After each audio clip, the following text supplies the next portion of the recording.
The heat was a living thing, heavy and wet, clinging to Major Carroll C. Smith's flight suit like a damp shroud. It was 23:40 on the night of December 29, 1944, and Mindoro was a jungle oven struggling to exhale. Even with the canopy cracked a sliver, the air inside the cockpit of his P-61, Black Widow, was thick with the scent of aviation gasoline, hot metal, and tropical decay. Smith crouched low, his helmet pressed against the cool armor plating behind his head, watching the faint glow of the instrument panel. McGuire Field was less an airfield, and more a violent imposition of crushed coral and steel matting, carved into the humid landscape. For 2 weeks, the ground crews had been fighting the jungle and the Japanese, building 2 crucial airfields destined to support the impending Lingayen Gulf invasion. The airfields were essential. They would allow American fighters to blanket the invasion force and protect the landing beaches. The Japanese High Command understood this strategic geometry perfectly. If they could not hold the Philippines, they could at least delay the timetable, bleeding American forces slowly. Their tactic was simple, brutal, and relentless: destroy the airfields. For 14 nights, the attacks had been continuous, 334 air raid alerts in 14 days. The pressure was a suffocating, physical weight not just on Smith, but on the 20,000 American troops, engineers, infantry, and construction crews, sleeping in tents just beyond the runway threshold. Every bomber that slipped through meant dead men, damaged supplies, and a delayed invasion, translating directly into more American casualties at Lingayen Gulf. The 408th Night Fighter Squadron had arrived at Mindoro only 3 days earlier, flying the future of aerial warfare. Smith, 26 years old, 43 combat missions deep, with 4 confirmed kills to his name, was acutely aware that his P-61 was the only thing standing between the night and chaos. The Northrop Black Widow was an absolute beast, with its 66-foot wingspan and twin Pratt & Whitney R2800 engines, each roaring with 2,000 horsepower. It was fast and robust. Its top speed of 366 miles per hour was impressive, but its true genius lay in its stealth and its eyes. The 420mm Hispano M2 cannons mounted in the belly were merely the punctuation mark. The sentence itself was the SCR-720 radar mounted in the nose. The Japanese flew at night because they believed darkness made them invisible. They were tragically wrong. The SCR-720 could paint an aircraft up to 5 miles away in absolute blackness. In the compartment directly behind Smith, Lieutenant Philip Porter watched the glowing green screen. Porter was Smith's radar operator, his eyes in the dark. 6 months of combat tracking had given him a preternatural ability to read the scope, separating the ephemeral static of the jungle from the solid return of an enemy bomber. "Contact, Major," Porter's voice crackled, calm and measured, through the intercom at 2340. "Vector 030.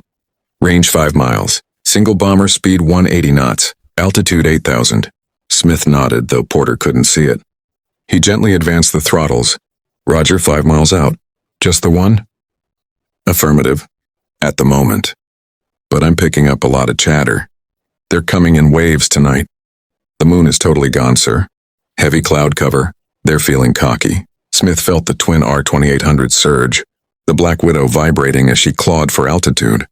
He looked at the clock, 23:42. This was only the first contact of what Intel had estimated to be a force of 12 Japanese bombers, including conventional aircraft and desperate kamikazes.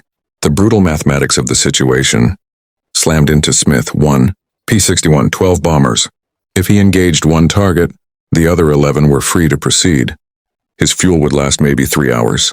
If he needed 10 minutes per intercept, closing, maneuvering, firing, confirming, and then finding the next target, he could only intercept 3 bombers before he had to return. 9 bombers would get through. 9 bombers meant hundreds of casualties. This was the moment his 18 months of night fighter training at Orlando Army Airfield prepared him for.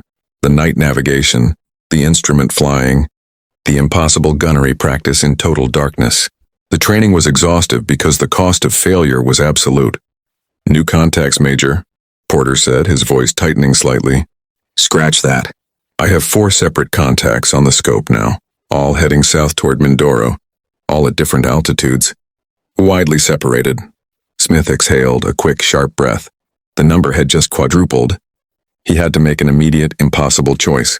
Which bomber to pursue first, and whether his plan, still forming, to intercept all four in a single sortie was genius or suicide.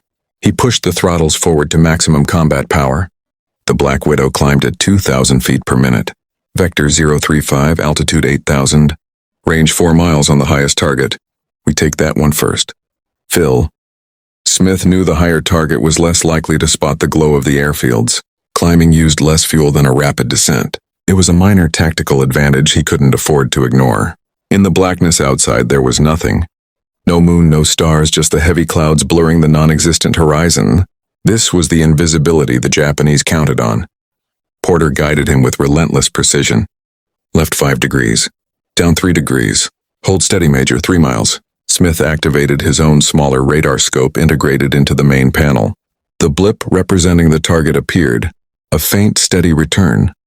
The Japanese bomber was a Mitsubishi G4M, nicknamed Betty by the Americans, a big twin-engine machine, fast but fatally vulnerable due to its lack of self-sealing fuel tanks. A single burst from the 20mm cannons would turn it into a pyre. Target on my scope now, Phil, closing. The Betty crew had no idea. They had no tail warning radar. They flew straight and level, confident in the cloak of the absolute night.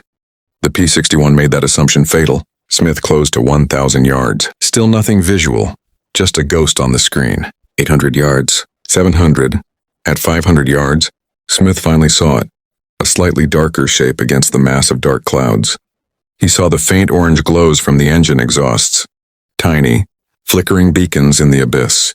He moved the P-61 into the attack position, slightly below the bomber's flight path and just behind the tail. The 4 fixed forward cannons meant he had to aim the entire aircraft. He centered the bomber in the N6 gun sight reticle, waiting for the perfect moment. Don't waste the rounds. Get close, fire, confirm, move on. Range 400 yards. He armed the cannons.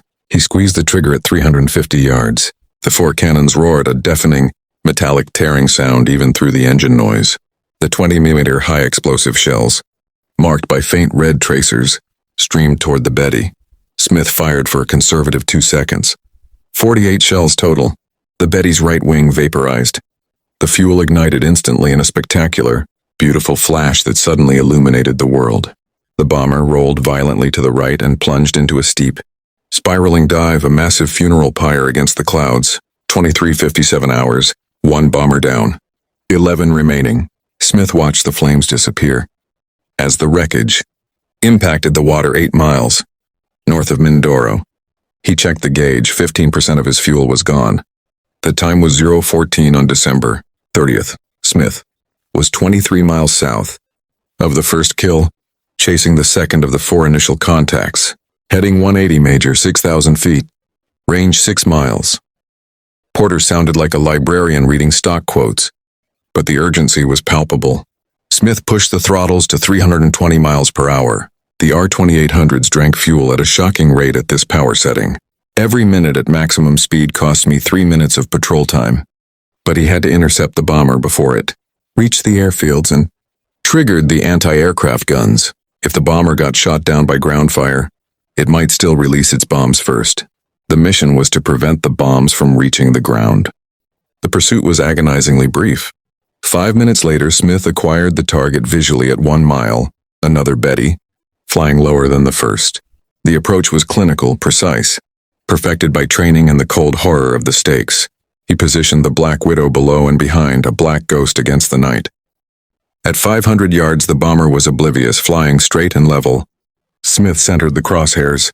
He fired. 2-second burst. 48 rounds. The shells ripped through the bomber's fuselage. The right engine caught fire, then the left. The aircraft was engulfed in white-hot flames before nosing over and diving. 0:19 hours. 2 bombers down. 10 remaining. The fuel gauge read 42%. The math was getting grim. Porter had 2 more contacts, one at 9,000 feet, one at 4,000 feet, separated by 8 miles. Smith made his second agonizing decision of the night.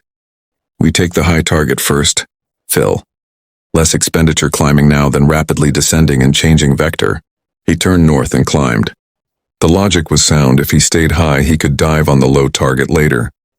But it meant allowing the lower, Bomber to fly nearly 8 minutes. Closer to the American base. He had to be fast. At 0:23, the P-61 reached 9,000 feet. Porter locked onto the third contact. Heading 160. Range 7 miles. Speed, wait, 190 knots, but he's turning, Major. Evasive action. This isn't a Betty. Faster. The third bomber was a Nakajima Key 49 Helen. Faster. Maximum speed 306 mph, and equipped with better defensive armament. A formidable tail gunner with a clear field of fire.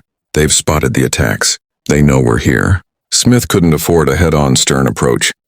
He changed his vector, coming from below and to the left, exploiting the Helen's poor ventral coverage, the belly blind spot common to most Japanese bombers.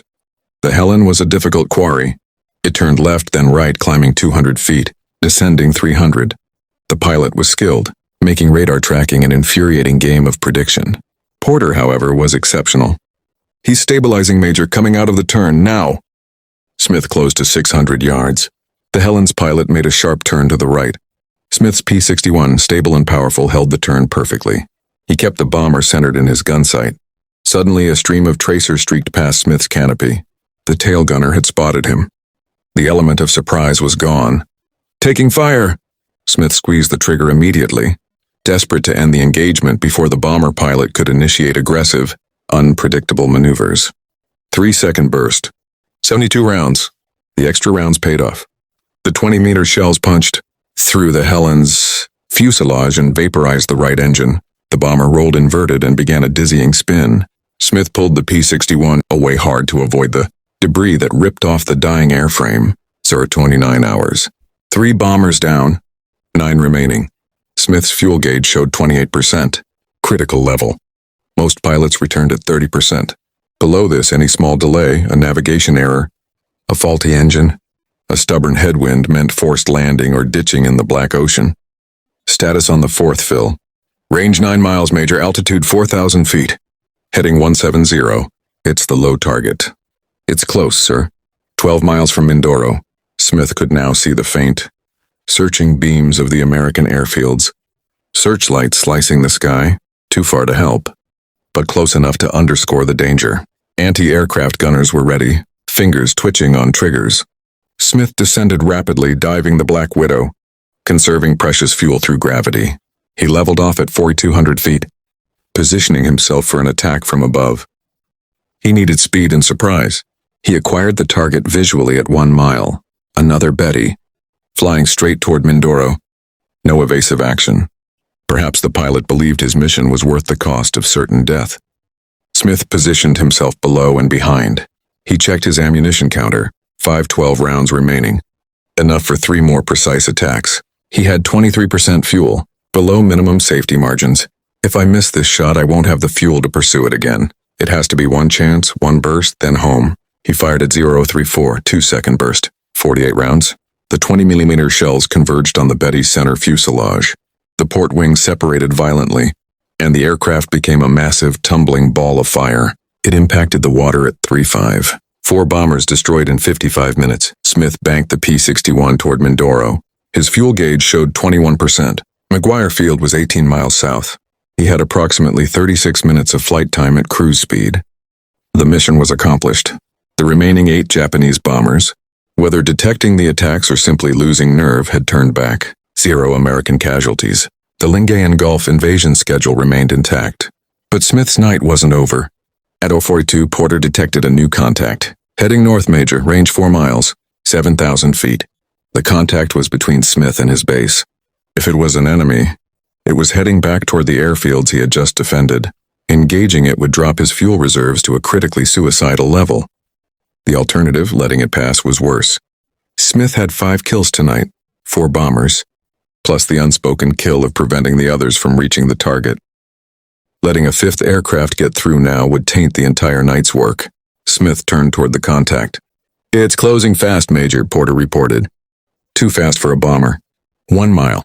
Smith acquired the target visually at 800 yards. It was a Nakajima Key 84 Hayate the Frank, a single-engine fighter.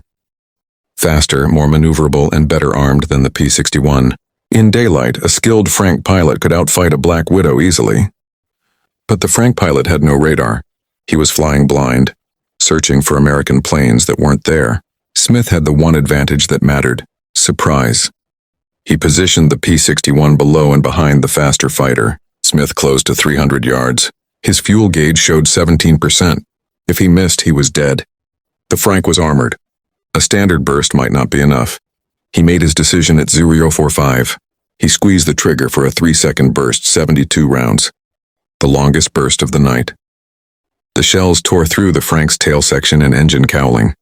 The engine burst into immediate, violent flames. Black smoke poured from the cowling. The fighter rolled right and dove. At 3,000 feet, the pilot ejected, a small white parachute blooming against the black sky. The Frank hit the water at 046. 5 kills in 55 minutes. Smith checked his fuel gauge, 15%. The engagement had consumed more fuel than calculated. "We're on fumes, Phil. Get us home." Porter guided Smith using radar navigation toward the large landmass of Mindoro. At 052, Smith spotted the runway lights. 12 dim kerosene lamps marking the crude, 5,000-foot-long runway. He entered the landing pattern at 1,000 feet. His fuel gauge showed 11%. He had enough fuel to land, barely, but his margin of error had evaporated. At 055, the runway lights went out. All 12 lamps extinguished simultaneously. Complete, absolute darkness. Smith was 3 miles from the runway. Altitude 800 feet, airspeed 140 knots. Without visual reference, he could not judge his touchdown point. He would hit the ground before he realized how low he was. Porter's voice for the first time that night held a trace of panic. "Radar altimeter, Major. Use the altimeter." Smith nodded, gripping the yoke. His fuel gauge read 9%, not enough to divert to the nearest alternate field 90 miles away. It was here now or crash into the ocean. He focused on the radar. Altimeter, accurate to within 50 feet, and the compass heading of 180 degrees. If his dead reckoning was accurate, the runway was directly ahead. He extended the landing gear. 3 green lights confirmed the gear was down and locked. He extended flaps to full. Airspeed bled off to 110 knots, giving him a meager safety margin of 25 knots above stall speed. The P-61 descended at 300 feet per minute. The altimeter showed 250 feet, 150. He couldn't see the ground. He couldn't see the horizon. He couldn't see his wingtips. He was suspended in a void, relying solely on 2 gauges, a compass, and 18 months of relentless training. At 100 feet altitude, Smith reduced power, increasing the descent rate to 400 feet per minute. Faster, before the fuel gauge hit 0. 75 feet, 50 feet. He held the stick slightly back, waiting for the familiar shudder. That would signal the, wheels touching the rough coral. Then at 20 feet, an engine coughed, starved of fuel in the turn. The P-61 shuddered violently. Hold it. Porter yelled. Smith fought the engine. His instruments wavered. He was falling too fast. He added a tiny burst of power, the last precious drops of fuel, to arrest the descent. Crunch. The main landing gear hit the crushed coral runway hard, momentarily overloading the robust struts. The P-61 bounced, then slammed back down, the tires gripping. Smith slammed the throttles to idle, feeling the heavy aircraft decelerate violently, kicking up a rooster tail of coral dust and pebbles. The silence, after the roar of the engines and the deafening cannons, was absolute. The P-61 rolled forward into the total blackness, slowing until it shuddered to a final stop. Smith cut the remaining power and leaned back, his flight suit soaked, his body shaking. They were stopped on a runway they could not see, their fuel tanks dry. 0100 hours, December 30th, mission accomplished. 5 minutes later, a jeep found them. The crew chief, looking pale in the reflected light of the jeep's headlights, rushed over. "Major Smith, you made it." "What happened to the lights?" Smith unlatched the canopy, letting the humid air wash over his exhausted face. "An absolute zero visibility landing, Sergeant." "And the lights?" The sergeant pointed toward the far end of the runway, where the tent encampment was. "Some idiot tripped over the main generator cable, sir. We had them back on 20 seconds later, but you were already down." Smith looked over the P-61. Its tires were scarred, the radar dish covered in coral dust. He climbed out, swaying, and looked up at the sky.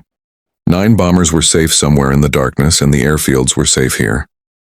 "Let's get this bird refueled, Sergeant," Smith said, walking toward the dimly lit operations tent. "The Japanese still have 8 more contacts to throw at us. The exhaustion and the aftermath. Ton 500. December 30th. The absolute silence that followed the P-61's crunching stop on the Coral runway was heavier than any engine noise. Major Carroll C. Smith remained slumped in his seat for a full minute. The smell of burnt hydraulic fluid and ozone heavy in the cockpit.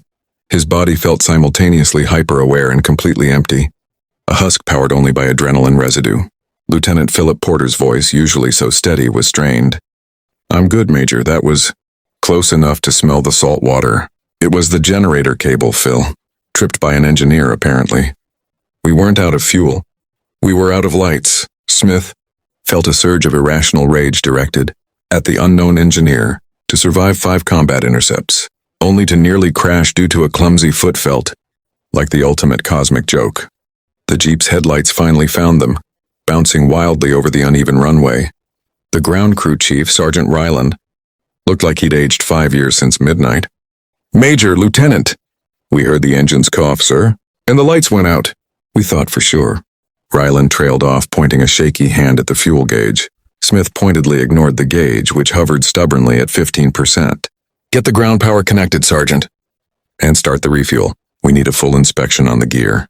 It was a hard landing. "Yes, sir." "Right away, sir. Colonel Hayes is already waiting in the operations shack." "He's excited, Major." The operations shack was a flimsy plywood hut vibrating, with the sounds of generators and shortwave radios. Colonel Hayes, the 408th Squadron commander, met Smith with a handshake that bordered on painful. 5 kills, Smith. 5 in 55 minutes. That's a squadron record, son. You stopped the whole damn wave." Hayes was a man built of old, leather and cigarettes, but tonight his eyes shone with genuine relief. This buys the engineers a full night's uninterrupted work. You know what that means for Lingayen. The praise was abstract. The exhaustion was real. Smith found himself staring past the colonel, out the shack window. In the distance, silhouetted against the powerful work lights, were the construction crews. They weren't sleeping. They were hauling steel matting, grading coral, pouring concrete. Every man was bent over his task, working with a frantic urgency born of the knowledge that the night shift they were currently on was only possible because Smith was flying. Smith's kills had translated directly into hours of safe, productive labor. That was the only victory that mattered. He nodded, forcing his muscles to move. "We need sleep, Colonel. And a full check on the SCR 720. It ran hot tonight. Go get 4 hours. Be ready to go up at 2300 tonight. Intel says they'll hit us twice as hard. They know we have night defense now, and they won't let us get away with this." Smith and Porter were assigned a cot in a low-slung canvas tent behind the operations area. The heat was trapped inside the canvas, making the air thick and stale. Smith peeled off his soaking flight suit. The smell of sweat and fear was pervasive. He tried to sleep. He truly did. But every time he closed his eyes, he saw the fiery spiral of the Betty bombers. He heard the deafening tear of the 20mm cannons. He relived the horrifying moment when the engine coughed at 20 feet. Porter, lying on the cot next to him, was equally restless. "Did you see the parachutes on the Frank, Major?" "I did, Phil. 1 shoot." "Just checking. I wasn't sure if I saw it or if I just wanted to see it." Porter sighed, a sound of heavy resignation. 5 men, Smith, maybe more. "I know the mission, but I can still count the men. They were attacking the base, Phil. That's all you need to remember." Smith closed his eyes, but the images persisted. The constant drone of construction equipment became the phantom roar of enemy engines. He got up after 90 minutes, the 4-hour mark, an impossible goal. He walked out into the blinding tropical morning, already exhausted, already defeated by the sun. The half-blind hunter, January 1st, 1945. The damage to the P-61 was worse than anticipated. The short, punishing burst from the Frank's 20mm cannon had not only chewed up the rudder trim but had sent a shockwave through the delicate housing of the CR-720 radar dish in the nose. Chief Maintenance Officer Sergeant Ryland stood over the exposed radar unit, sweat dripping onto the complex wiring. "The dish mount is slightly warped. Major, we've tightened everything, but the horizontal stabilization is off by 2 degrees. We don't have the spare parts for a complete rebuild, sir. Not here." Smith looked at the exposed unit, the heart of his aircraft. The P-61 was useless in the dark without it. What does that translate to, Sergeant? Can Phil still use it? It means signal degradation, Major. The beam won't be pure. It's going to scatter when you turn fast. And the sea clutter is going to look like soup. You'll get returns, but they'll be jumpy, intermittent, and low altitude. Targets will be virtually impossible to differentiate from the noise. Smith absorbed the technical reality, his supreme technological advantage, the thing that allowed him to defy the brutal mathematics of the night was now compromised. He had to fly a half-blind Black Widow against an enemy that knew exactly how to hide. The relentless tempo of the war had shifted from pure action to a psychological grind. They were fighting on borrowed time and damaged equipment. "We go up tonight, Sergeant," Smith said, his voice flat. "Do your best. We'll have to compensate." The ghosts of static. The night patrol on January 1st felt like a descent into madness. The mission began with the usual high-altitude diversion, which Smith and Porter ignored, conserving their 20mm ammunition. They flew straight to the low-altitude patrol zone north of Mindoro. The scope in Porter's compartment was a disaster. It was no longer a precise instrument but a kaleidoscope of chaotic green static. The returns from the ocean waves, the dreaded sea clutter, overwhelmed the screen, making the pursuit of low-flying bombers an act of pure faith. "Altitude 150 feet, Major. I'm seeing something, maybe. Vector 090. Porter's voice was tense, ragged with fatigue. He was trying to read ghosts in the noise. Smith pushed the throttles forward. "Give me a solid lock, Phil. I'm not engaging unless you're certain." "I can't be certain." "It's jumping." Wait, it disappeared. Maybe it was a bird. Or a very large wave. Porter slumped back, breathing hard. "My God, I can't read this thing." Smith felt the creeping paranoia. The Japanese were out there, flying 50 feet above the sea, laughing at the crippled radar. They were invisible. He was wasting fuel, flying $1 million aircraft in circles in the dark. And all the while, the bombers were closing. "New approach, Phil. We'll drop to 60 feet and fly parallel to the coast. It's too risky to fly out over the open ocean at this altitude." The jungle coast was even more dangerous. The proximity to the landmass added ground clutter to the sea clutter. Smith was flying blind, relying on his altimeter and his instruments, never spotting the horizon. Suddenly, Porter screamed, the sound sharp and electric over the intercom. "Contact! Dead ahead! 200 yards! Weapons free!" Smith slammed the yoke, pulling the nose up violently. He didn't wait for identification or confirmation. The P-61 surged skyward, avoiding a catastrophic collision. "What was that, Phil?" "What did you see?" Porter was shaking. "Nothing on the scope." "Nothing, but—" "I saw it, Major." "I swear I saw it. A dark shape below us, banking away toward the coast. I thought we were going to hit it." Smith circled, his heart hammering.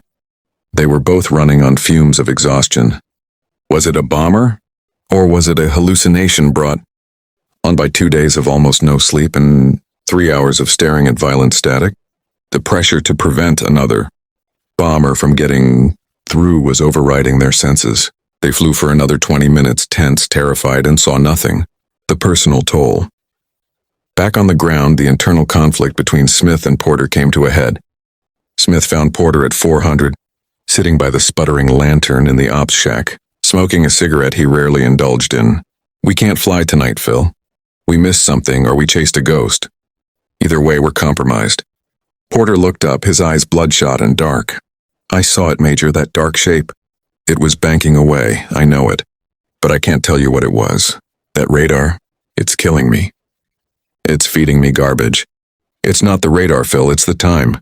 We've been flying on fumes for 5 days.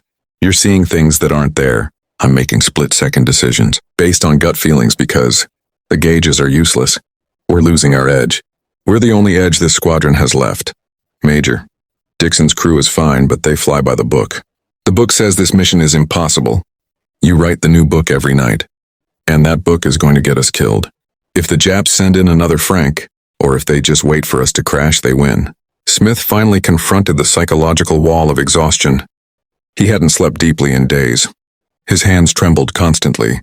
He felt detached, viewing the world as if through a thick sheet of glass. The mission to protect the airfields had become a self-destructive obsession.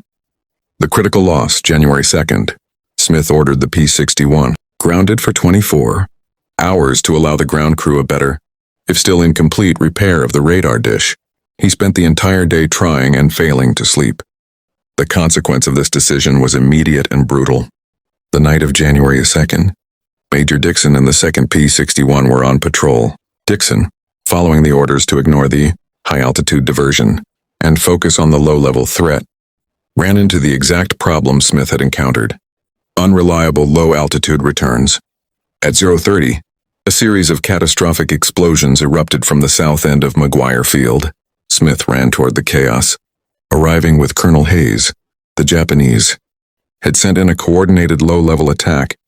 2 bombers had gotten through. They had not hit the ordnance tent this time.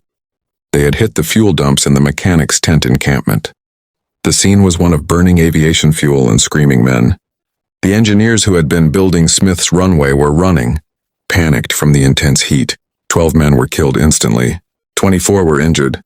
A critical reserve of fuel, needed for the incoming invasion fleet, was lost. The casualties were the worst the base had suffered since its arrival. The mission to secure the airfields was now dangerously compromised. The Lingayen invasion timetable was suddenly in doubt. Colonel Hayes stood amid the burning wreckage, the heat scorching his face. He didn't look angry. He looked old. "It's over, Smith. The Night Fighter doctrine, the radar, the Black Widow, it doesn't matter. They found the hole. They exploited it." He looked at the fires. "We have to stop them. We need a new tactic, or we pack up and pull out, and let the Japs win this piece of the war." The failure, which Smith had foreseen, was now a searing physical reality. Smith looked at the bodies, being carefully moved away from the inferno, the men he was supposed to protect. The failure belonged to him, a desperate proposition. In the darkness of the ops shack, Smith and Porter sat down with the latest intelligence reports and the now familiar, terrifying map of the Mindoro approaches. "The Japanese fly low, Phil, to avoid the high radar beam and the ground batteries," Smith muttered, tracing a path over the water. "They rely on sea clutter. They rely on darkness." Porter was sketching a crude diagram. "The only way to hit them is to come up underneath them. But we can't see them, and flying that low is a constant risk." Smith slammed his hand down on the table. "Then we don't use the radar, Phil, we use the light." Porter stared at him. "Major, you can't mean—" "Searchlights? They'd spot us a mile away. Not searchlights, flares." Smith pulled out a fresh map sheet. "The P-61 is designed to fight in absolute darkness, but we have a distinct advantage they don't: speed and the ability to climb. The Japanese bombers are slow. They're heavy. They're running a perfect straight-line course, flying entirely on instruments at minimum altitude." He began drawing a circular flight path 10 miles north of the airfields. "We fly high and fast, 15,000 feet. We use the radar to find the wave, not the individual aircraft. When the contacts are 6 miles out, we turn, kill our lights, and drop a staggered pattern of high-intensity flares behind them." "Flares?" Porter frowned. "They'll illuminate everything, including us." "Yes, but they illuminate the Japanese bombers even more. They're dark shapes against the bright, silver water illuminated by the magnesium flare." Smith's eyes were wild, driven by lack of sleep and renewed purpose. "We trade the element of surprise for the element of visual confirmation. We use the light to find the target, then we dive at maximum speed, fire a single short burst, and pull out before the light reveals us." The plan violated every principle of night fighting doctrine, which preached stealth and absolute darkness.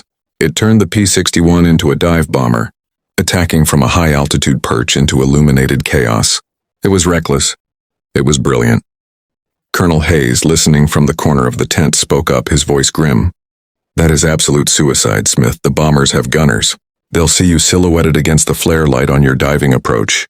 They will have to look up and back while they are flying 50 feet above the water, focused entirely on their instruments and the base ahead," Smith countered. "We hit them on the dive before their gunners can compensate. It's the only way to beat the sea clutter. It's the only way to get a clear visual." Hayes looked at the smoking craters outside, then at Smith's burning determination. "If you fly that mission, you burn out the engines. You risk structural damage on the pullout, and you give the enemy a clear visual target. And if we don't, Colonel, we lose the base. The invasion fails. I need a cargo load of magnesium parachute flares, 3,000 pounds of high-octane fuel, and permission to break every rule in the book. Hayes finally nodded, his face defeated but resolute. You have your permission, Major. The Japanese are due back tomorrow night, January 3rd. It'll be the last night of their current deployment. They'll throw everything they have at us. Smith looked at Porter. We need to practice the flare drop tomorrow morning, Phil. Get the timing right. We have one chance to make this work, or those engineers died for nothing. As the flames of the lost fuel dump cast long, flickering shadows across the operations shack, Smith finally felt a sense of clarity, replacing the exhaustion. The rules were gone. The radar was broken. Now it was just the hunter and the hunted fighting with fire in the absolute dark.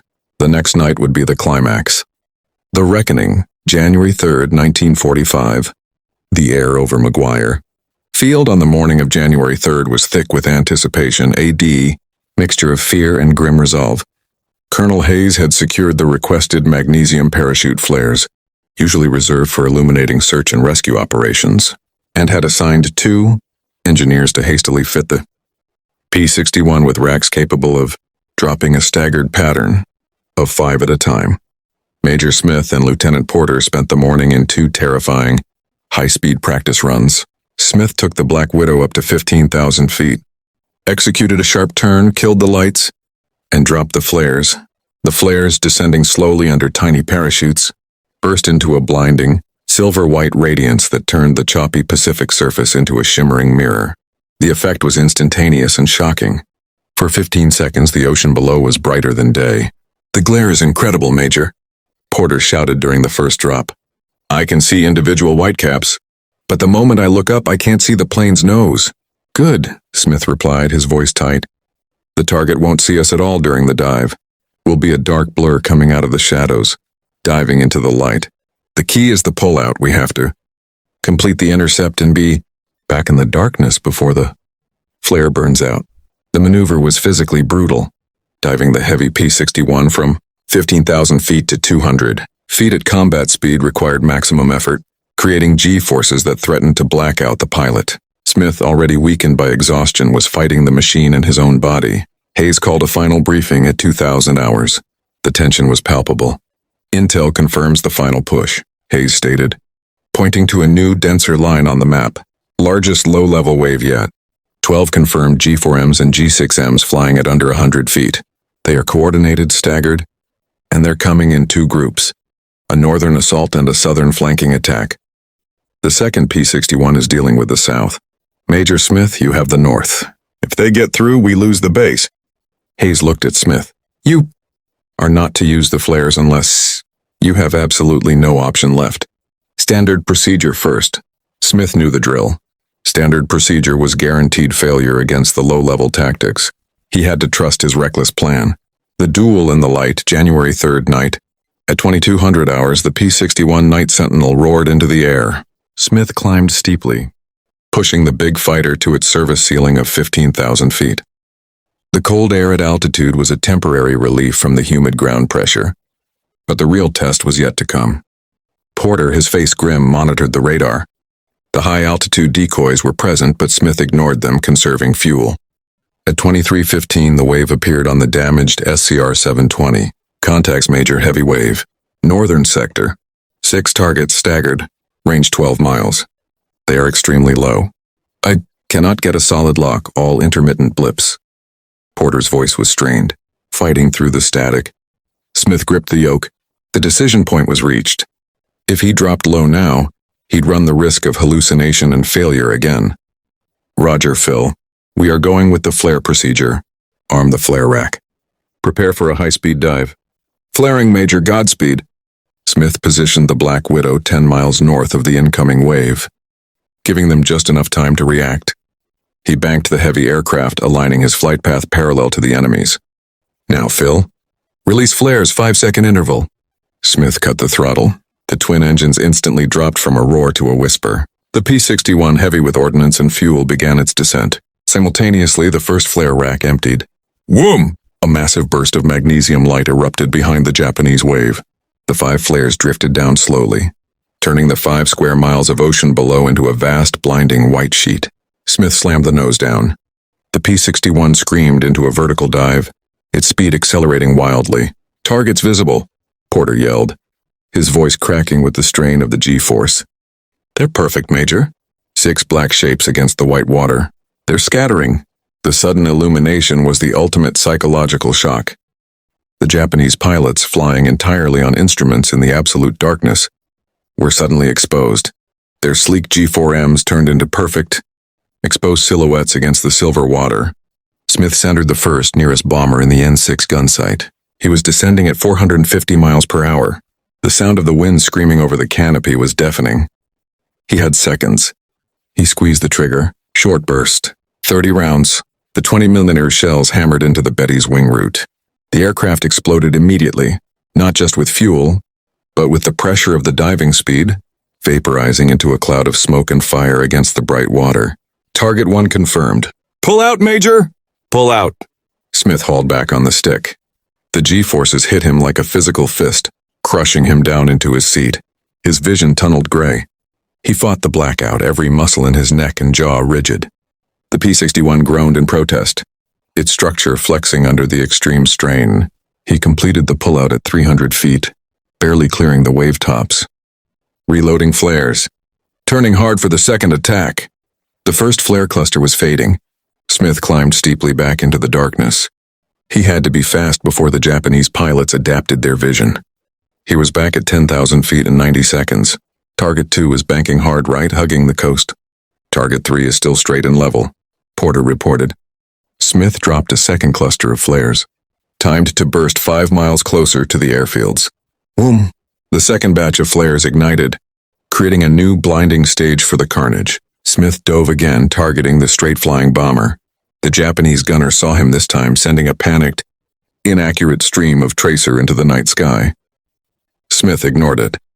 He was too fast, too steep. A 2-second burst. The third bomber disintegrated. Smith pulled out, his vision swimming, the G-force pushing him to the edge of consciousness. His focus was reduced to a primal obsession. Find the next target. The last bomber. Smith repeated the maneuver a third time. By now, the remaining 4 Japanese bombers were flying erratically, their formation broken. The pilots blinded and terrified by the sudden appearance of light and death. The third set of flares ignited. Smith managed to destroy 2 more bombers in the chaos. His shooting mechanical and precise. The physical toll was now critical. When he pulled out from the third dive, he coughed violently, tasting blood in his throat from the exertion. I got 5, Phil. I have maybe 100 rounds left. Smith felt the crushing weight of exhaustion return, now compounded by physical pain. What's left?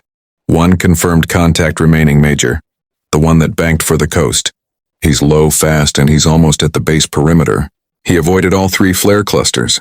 The last bomber, committed to its mission, was now using the dense jungle topography and the darkness to sneak past the flare-lit sea. Smith pushed the P-61 toward the coast, dropping to 300 feet. His fuel gauge showed 15%. This was the absolute end of his range. We have to spot him visually, Phil. The scope is useless in the ground clutter.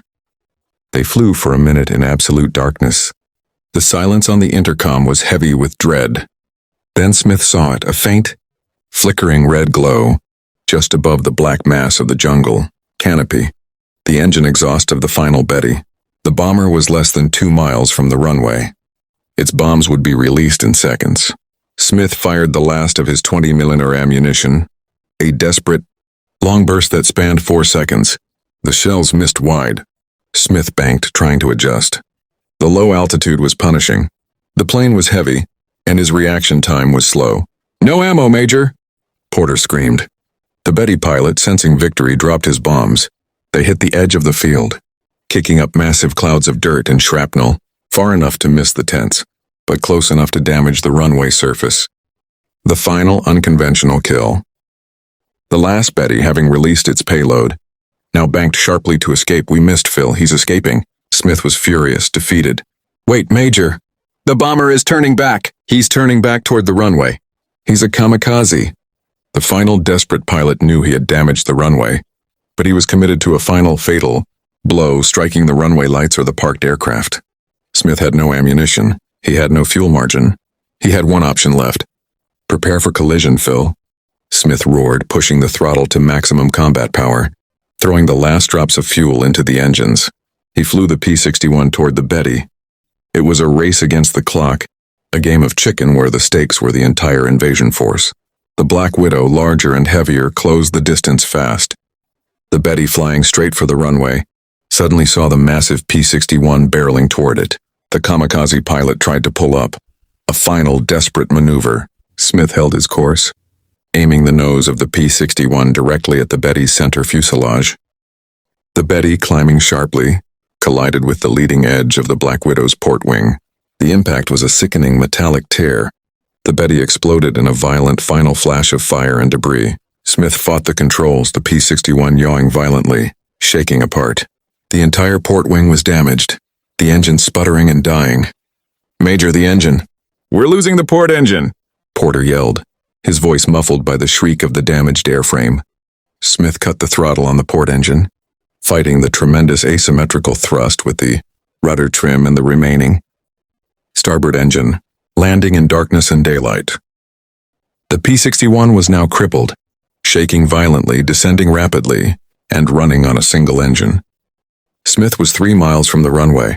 His fuel gauge read 0%. He maintained his approach speed, gently coaxing the damaged aircraft toward the faint glow of the runway lights that the Betty had narrowly missed. He lowered the gear. 2 green lights. The port gear had survived the collision. He came in low, slow, and dirty, wrestling the yoke and the rudder pedals. Against the enormous torque of the single remaining engine, his vision was clear now, the exhaustion replaced by a cold, deadly focus. At 50 feet, the P-61 settled toward the coral. Thud. The landing was hard but true. Smith fought the torque to keep the aircraft straight, using the brake hard, desperately trying to bleed off speed before the single remaining engine died. The P-61 rolled past the operations shack, slowing, until the starboard engine coughed its final breath and died. The aircraft coasted to a stop barely 100 yards from the runway threshold. The silence was the deepest, most final silence of the war. Smith cut the remaining electrical power. He and Porter sat in the cockpit, breathing heavily, smelling the burnt oil, gasoline, and ozone. A minute later, Colonel Hayes was at the canopy, scrambling up onto the wing. He looked at the mangled leading edge of the port wing, the jagged tear in the metal, and the scattered debris of the Japanese bomber on the runway. "You rammed him, Major," Hayes whispered, shaking his head in disbelief. Smith unlatched the canopy. The humid air felt like a cool embrace. "He was a kamikaze, Colonel. He was going to hit the field. I stopped him. 5 killed tonight. 12 stopped." Hayes looked out over the darkened field, where the engineers were already running out to clear the runway damage. "You bought us the invasion, Major. You secured the airfields. The Lingayen landing force launches tomorrow morning on schedule. You won the air war over Mindoro." Smith climbed out, his legs shaking, his body failing. He looked at the crippled P-61, its radar broken, its wing damaged, its soul weary but intact. He finally smiled, a weak, exhausted acknowledgement. "Now, Colonel," Smith said, leaning against the fuselage, the weight of the last 5 days finally catching up to him, "I think I'd like a full 8 hours of sleep. Maybe 9. Epilogue. Major Smith and Lieutenant Porter were evacuated from Mindoro the next morning. The citation for the Distinguished Service Cross already being drafted, they left behind a fully functional airfield, teeming with P-38 Lightning fighters and B-25 Mitchell bombers, ready to support the ground troops landing at Lingayen Gulf. The Night Sentinel, their battered P-61 Black Widow, was patched up by Sergeant Ryland's crew, a testament to American engineering and ingenuity, and flew one final time to the maintenance depot. It was deemed too damaged for immediate return to combat, a physical embodiment of the relentless attrition of the Mindoro campaign. Smith and Porter survived the war, but the ghosts of the flares, the screaming engine, and the taste of blood in the cockpit remained a permanent part of the darkness. The airfields held, the invasion succeeded, and the cost was paid in metal, sleep, and men.